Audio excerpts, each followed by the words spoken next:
So this is it, Clydebank men's shed. Nice to meet you, I'm Ronnie. This is our workshop. It was originally a classroom. You see the blackboard still up on the wall there.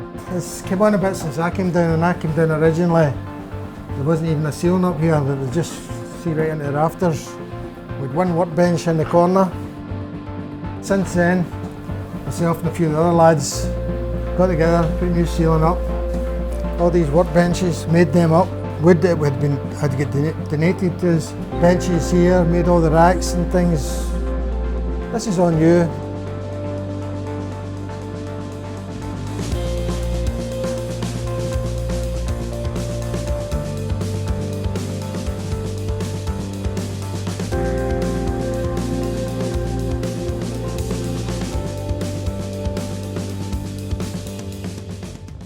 It was started by a couple of guys from Stepping Stones who were asked to look at the shed, and they got involved with Colin from the council, and they started it up. They got a group going, they put an advert in the papers, and 8 of us turned up at the hub, and they had these meetings both in the hub and in the libraries, just trying to decide where we were going. And then we spent time looking for premises.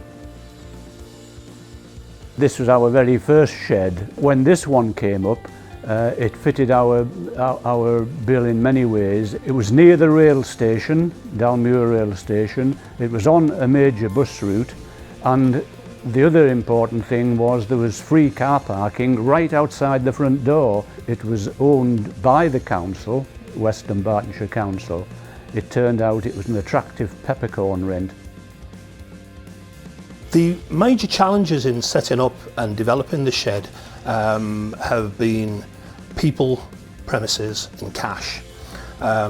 Cash, of course, is always a limiting factor because we're so dependent at this moment in time on grants. The people have been both a bonus and a limitation. Trying to keep your membership up to the point where you're relevant within the community is always difficult, but I think it's been a success story for us that we've managed to do so.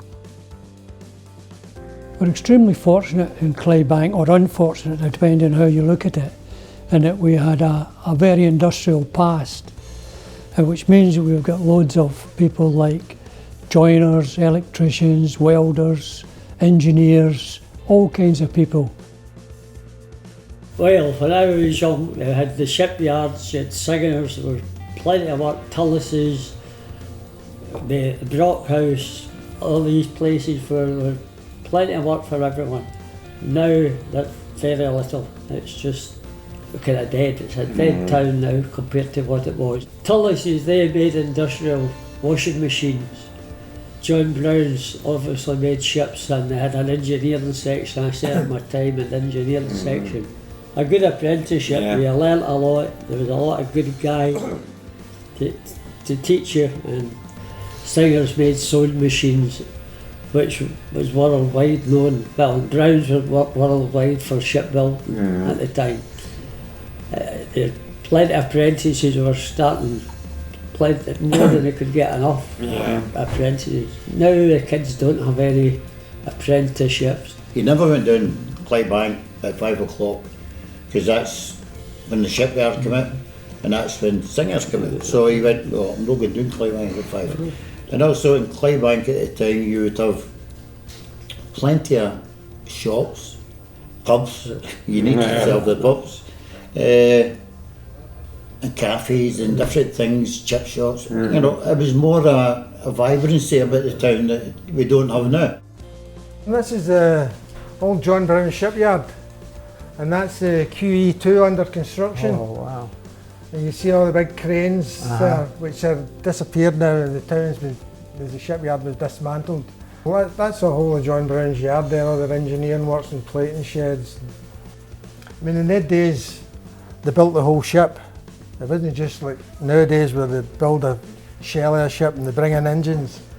When that was made, they made the whole ship there. The engines, everything was built in Clydebank and John Brown's.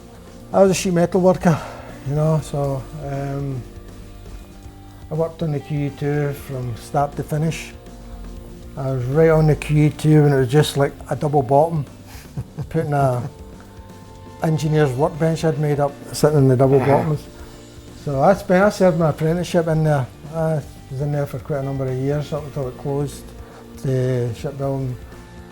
I would say he's probably one of the last of the line that learned the trade before Maggie Thatcher shut the engineering places. The men's shed's important because it brings a lot of us together. You're meeting somebody that's come through the same process as yourself. That's right. Like I left school, went into the shipyard. I met a lot of guys in the shipyard. Now I'm starting to maybe meet up with them coming here. We've got a social room for people, a lot of men that maybe don't want to work or they're not physically able to work. They just maybe come down, have a bit of chat and sit and have a coffee or, you know, play a game or something. We completely renovated this place, put a new ceiling up, all the walls, new flooring down. There's a lot of drafts and holes in the walls and things, and since we've relined it all. Our major funders initially was the ASDA Shed Fund, and they're specifically to help sheds in the first 18 months of their lives.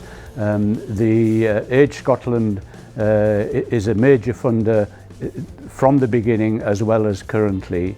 And don't forget our local council, Western Bartonshire Council, have been very generous in funding us in phases 1, 2, 3 and 4 over these 2 years, and each time we've had to win votes and be voted for it, but each time we've ended up having what we've asked for, and we've spent it developing the shed and continuing to do so, and we're very grateful for that help all round. Going forward, we're hoping to move away from grants to sustainability. And by sustainability, we mean we're making products that we can sell to provide us funds for the running of the place. Well, what we have here, this is a barrel stave, an oak barrel stave, which was kindly donated to us by the Cragganmore House Hotel up in Speyside. What we decided to do with it was to convert these into saleable items, which were, first off, a tea light holder, which you can see here. I'm an upholsterer and carpet fitter trade. I had my own business for about 12 years and I felt that I could bring something to the shed. We have a two-seater antique chair. It's 1950s and it's been renovated to its standard as what you see now. My wife's got a special birthday coming up and this is her present. She knows about it but she hasn't actually seen it yet, so there'll be a big reveal at her birthday meal. I'm making this for my daughter. The mother daughter, she wants one. So I've got quite a few orders. Well, I do technical drawings and architectural drawings, and I've done 1 or 2 for the shed, getting stuff passed for planning permission and things like that. So that's where my skills come in. I think the community benefits in many ways. I mean, I was sold on the benefits of the men's shed right from the start, when I first read about it. And that was how the organisation grew, just from a couple of men getting together and recognising that was something that this community, this area, could benefit from. Especially the kind of way Clydebank, the decline within Clydebank since the shutting of the shipyards and the kind of traditional industries. Men had lost a wee bit of their place in the community, so it gave them that wee bit more of a sense of belonging, and a sense of empowerment is massively important. They know that they can make change to their own lives, but also to the life of their community in which they live in. Well, it makes quite a difference to me. My wife died 3 years ago, and I was at a loose end and not having people of my own age to talk to. And when I saw the advert for the shed in Bearsden Library, I contacted them, and from then on I've been coming regularly. It helps a lot to me now, because I've got a reading and writing difficulties, right? I go to a class on a Tuesday and over in the unit there, and one of the girls told me about it and she gave me a leaflet saying the shed men are requiring people to come on a Monday and a Wednesday. I like just coming here, meeting all the guys. get a good laugh off them. I like I give them make cups of tea and all that, and me and Miss Sandy go and get a game of pool and all that, and have a laugh. The shed is in some ways a mental health initiative as well as being a workshop. The Scottish Men's Sheds Association will tell you that your social room should be twice the size of your workshop. It's a safe space, if you like, for men within the community to talk about their feelings, to talk about their health issues without fear of embarrassment, and that's a community-wide resource.